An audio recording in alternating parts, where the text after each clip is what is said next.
Morning, everybody. Good to go? Yep. All right, thank you so much for being here. First of all, let me say this first and foremost. We're not here today because of what's going on over there. We're here today because you all are here. And so we are proud, we are glad that you're all here this morning. We're here primarily because of the threat that Donald Trump poses to the United States of America and to our democracy. We are, of course, grateful to have two brave officers, Michael Fanone and Harry Dunn, who defended our democracy and our Capitol against the violent mob that Trump incited on January 6, 2021 here with us. And of course, we are happy to have Robert De Niro, a native New Yorker who can spot BS a mile away and isn't afraid to call it out. So the contrast here pretty much writes itself. As we speak, Donald Trump's somewhere fighting for himself, maybe taking a power nap. And we've seen him for weeks and for months now. We've seen the ramblings of an unhinged, power-hungry, self-centered man, both here at Mar-a-Lago, on Truth Social, wherever he may be. But the thing is, this isn't new for Donald Trump. It's how he spent his 4 years in the White House. It's how he spent every moment since he lost the 2020 election. And in 1 month, Americans are going to have an opportunity to witness in prime time the clear contrast between Donald Trump, who's a chaos agent, waging a self-obsessed campaign of revenge and retribution, go up against Joe Biden, who's a leader who fights for Americans every single day. As the president said when he challenged Trump to debate, the president has a list of things he'd like to talk to Trump about if Trump does in fact show up in Atlanta on June 27th. He wants to talk about why Donald Trump's the architect of the repeal of Roe v. Wade, why he wants to go even further in his second term, why he thinks the extreme state-level abortion bans are playing out brilliantly across the country. He wants to talk about Trump's embrace of political violence and the core threat he poses to our democracy. Lastly, he wants to talk about Trump's economic plans and how they'd make Trump and his rich friends richer at the expense of working families, just like he has his entire life. So that's what this campaign is going to be focused on and talking about over the course of the next month. We're going to make sure that Trump has to answer for all of the above and for his extremism on the debate stage. That started last week when we launched our new ad, narrated by Mr. De Niro, which underscores Trump's increasingly unhinged and dangerous quest for power. And we're not going to let our foot off the gas. You'll be hearing and seeing a lot from our campaign as we bring the stakes of the election directly to the voters who are going to decide it. It's simple. Trump poses a unique and growing threat to our fundamental rights and our freedoms, our very democracy, and our economy. The threat is crystal clear today. It will remain crystal clear tomorrow, and it will be crystal clear on the debate stage in Atlanta on June 27th. So now I'm going to pause and turn it over to Robert De Niro. Thank you. I mean, this is really, even these people over here are it's kind of crazy. It's really crazy, and this thing, Donald Trump has created this. He should be telling them not to do this, but he's just, he wants to sow total, he wants to sow total chaos, which he's succeeding in some areas and places to do. Anyway, beside all that, this is my neighborhood, downtown New York City. I grew up here and feel at home in these streets. I feel comfortable. The Twin Towers fell just over here, just over there. This part of the city was like a ghost town. But we vowed we would not allow terrorists to change our way of life. And we started the Tribeca Festival to bring people back. I love this city. I love this city. I don't want to destroy it. Donald Trump wants to destroy not only the city, but the country, and eventually he could destroy the world. But we vowed we would not allow terrorists. I owe this city a lot. And that's why it's so weird that Donald Trump is just across the street. Because he doesn't belong in my city. I don't know where he belongs, but he surely doesn't belong here. We New Yorkers used to tolerate him when he was just another grubby real estate hustler masquerading as a big shot. A two-bit playboy lying his way into the tabloids, pretending to be a spokesman, a spokesperson for himself. He was calling it as himself for himself, to fool the press into inflating his net worth. A clown. But this city is pretty accommodating. We make room for clowns. We have them all over the city. People who do crazy things in the street, we tolerate it. It's part of the city, it's part of the culture. But not a person like Trump who will eventually run the country. That does not work, and we all know that. Anyway, we make room for clowns, to each his own. But no one takes him or took him really seriously. They take him seriously now, of course. But around the country, people who didn't know him as we did started to support him. They bought into his bullshit. Trump bought their votes with outrageous lies and empty promises. He got the most religious evangelicals to applaud a sinner who bragged about sexual assault, and who, just a couple of blocks from here, a jury found him liable for sexual abuse.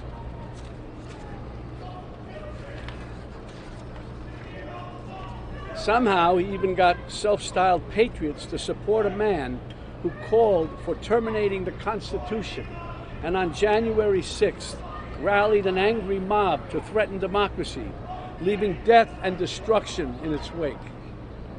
That's why I needed to be involved and wanted to be involved in the new Biden-Harris ad, because it shows the violence of Trump and reminds us that he'll use violence against anyone who stands in the way of his megalomania and greed. But it's a coward's violence. You think Trump ever threw a punch himself or took one?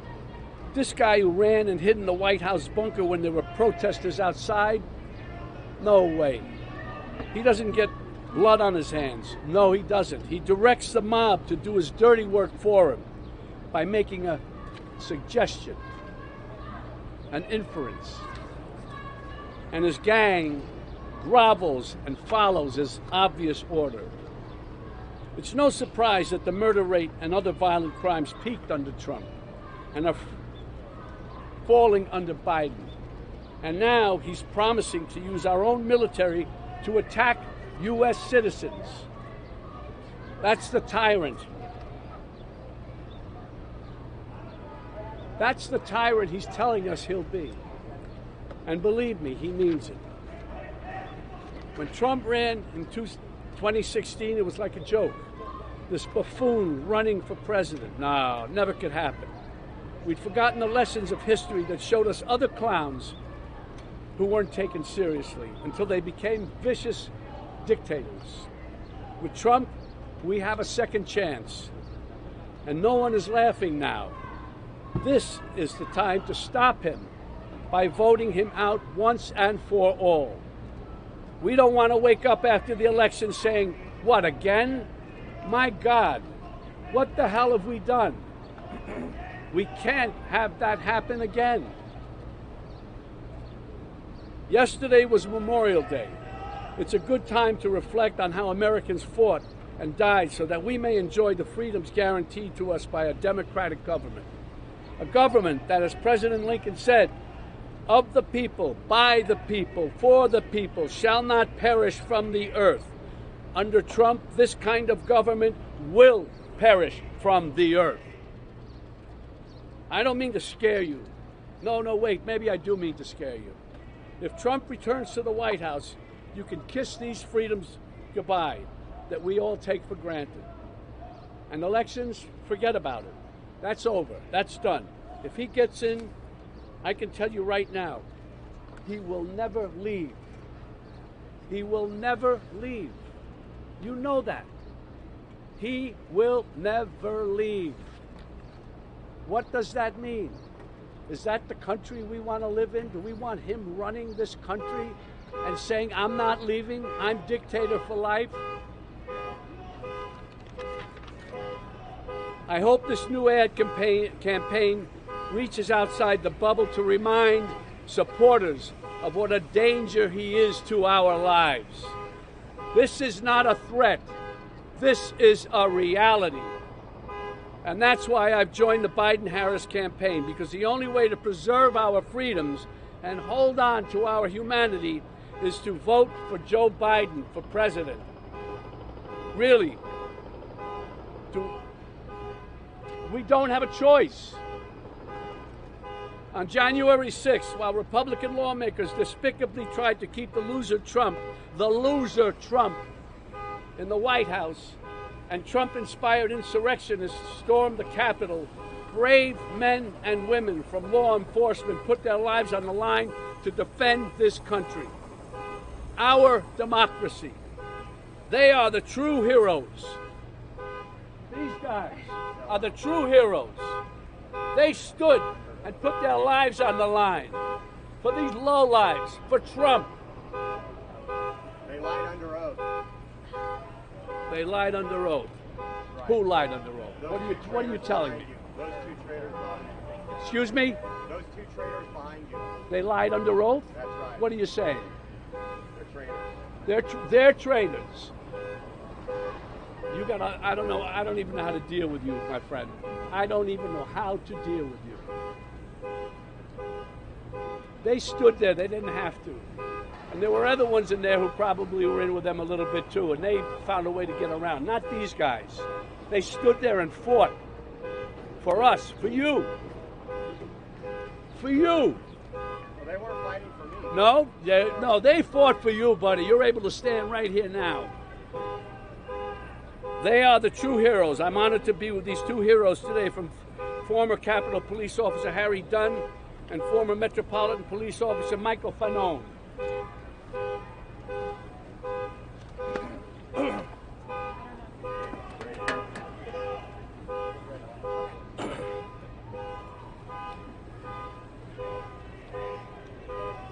I came here today to remind Americans of what Donald Trump is capable of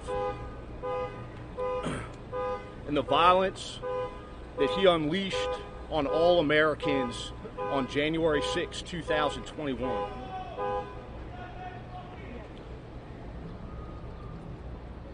For 2 decades, I was a DC police officer serving the citizens of the District of Columbia, primarily working in narcotics. On January 6, 2021, I heard distress calls coming from fellow police officers on the Capitol as thousands of Trump supporters rushed them and brutally assaulted members of law enforcement. That day, I, like many other, hundreds of other DC police officers, put on a uniform and responded to the Capitol to assist our brothers and sisters in law enforcement, defending the Capitol from a violent, armed mob of Trump's supporters. These supporters were fueled by Trump's lies and the lies of his surrogates, lies that the 2020 election was stolen.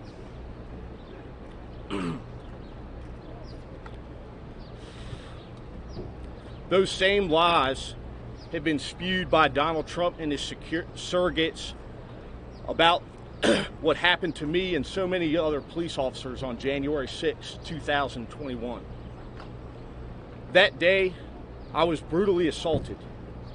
I was pulled from the police line by a man named Albuquerque Head, a Trump supporter who later pled guilty to his violent assault on me.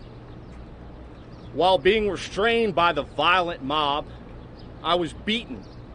An individual named Kyle Young tried to strip me of my firearm, while chants of "kill him with his own gun" were echoed by other members of the crowd. At that time, Thomas Civic, a man from Buffalo, New York, stripped me of my badge and my police radio, my lifeline to call for help from other officers. All the while, I continued to be beaten and then struck with a taser on my neck by Daniel Rodriguez, another Trump supporter who also pled guilty to his violent assault on me. All 4 of these individuals are self-admitted Trump supporters, All 4 of them committed violent assault on law enforcement. I'm just one representative of the hundreds of police officers that were assaulted that day by Donald Trump supporters, inspired by his lies. The lies that continue to this day to inspire my fellow Americans to turn against their fellow Americans, to turn against police officers.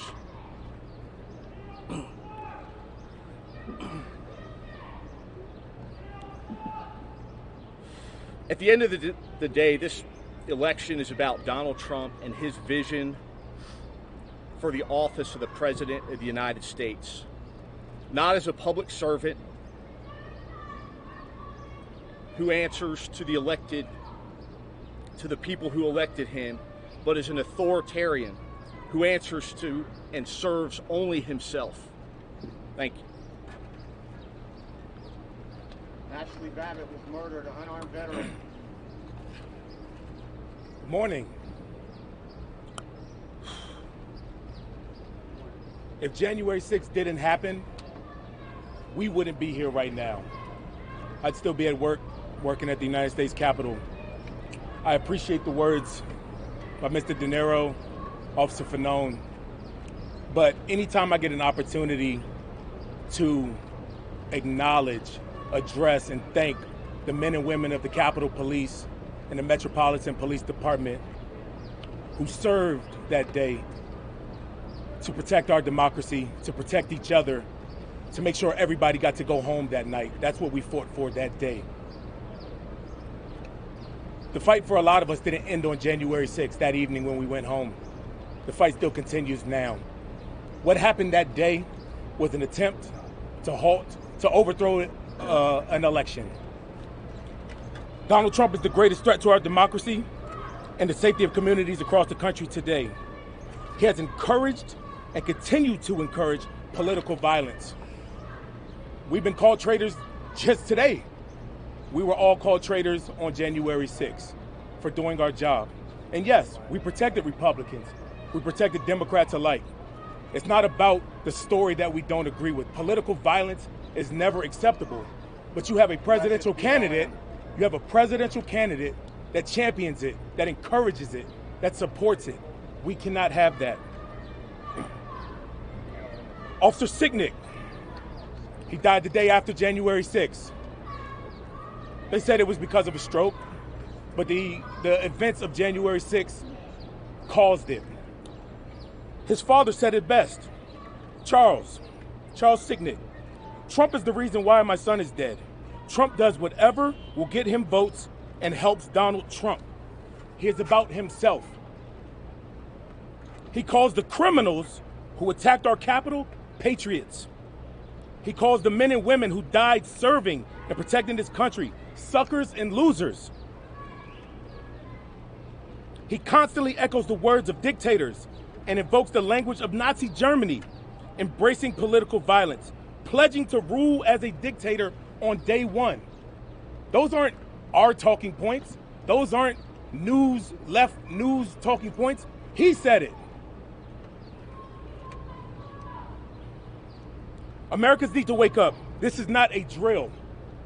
Mr. De Niro said he's not trying to scare you. When I just unsuccessfully ran for office.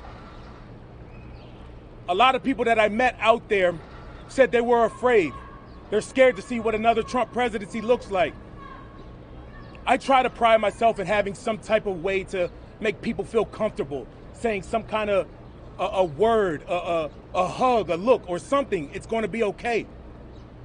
I couldn't say that to those individuals. I couldn't say it's going to be okay. Everything's going to be all right. We can't count on these institutions to stop Donald Trump. It's going to take us Americans at the ballot box to defeat him once and for all. Thank you so much, y'all. Okay, we have time for a few questions that folks have. Why did the Biden campaign decide to come here today? Because you all are here. We've been incessantly covering this day in and day out, and we want to remind the American people ahead of the next debate, of the first debate on June 27th, of the unique persistent and growing threat that Donald Trump poses to the American people and to our democracy. So since you all are here, we're here communicating that message, as we will do day in, day out until the debate in Atlanta. Can the two officers, please spell your name? I'm asking. Harry, Harry, Dunn, Dunn. Okay, and you said? Michael, Michael, Fanone, Fanone. What's your response to Republicans who say you're running on January 6th because you can't run on Biden's record?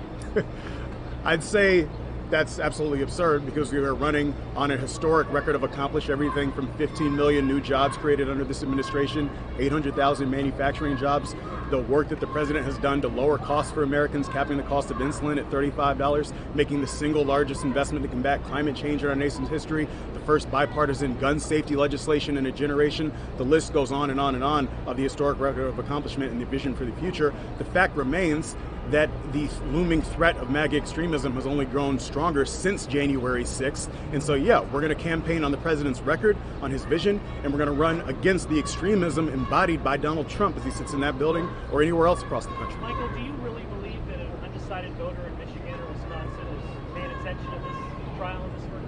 Well, they're certainly going to pay attention to the stakes of this election as we continue to communicate it day in and day out. That's what we're doing here today. That's what we're going to do every single day through the debate in Atlanta. That's what we'll do ahead of the debate in September 10th. And that's what we'll do from now until Election Day, making sure that voters in states across the country understand the clear choice that they have between a fighter in Joe Biden, who wakes up every single day fighting for them, for their families and their communities, and Donald Trump, who's fighting for himself, whether he's here in New York, down in Mar-a-Lago, on Truth Social. When he does venture out onto the campaign stump, he's fighting for one person, that's Donald Trump. So we're going to make sure that the American people understand that choice. We expect President Biden at some point to address the trial. Organized by the Biden campaign. I just want to know why you decided to do this conference here outside the courtroom. Why are you having a political conference outside of a criminal trial of the president? Again, you all are already here. It's easy to talk about the choice in this election when the entire news media is camped out here day in and day out.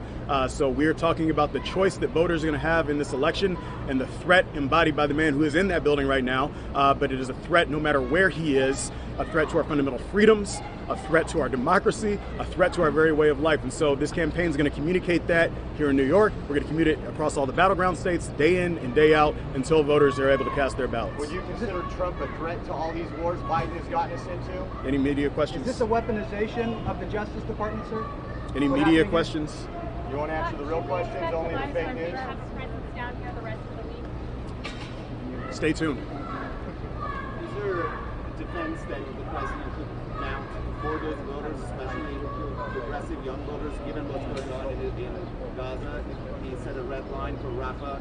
Israelis went in and had another massacre. Yeah, I'd say one thing. I'd say that the president and his campaign are making clear that the president approaches complex conflicts like this not as a politician, but as the commander-in-chief, making sure that his North Star is American security, global security, making sure that, yes, Israel has a right to defend itself, but that we are not that any civilian casualty is one too many. He's been very clear about that, and he makes decisions like this with national security in mind.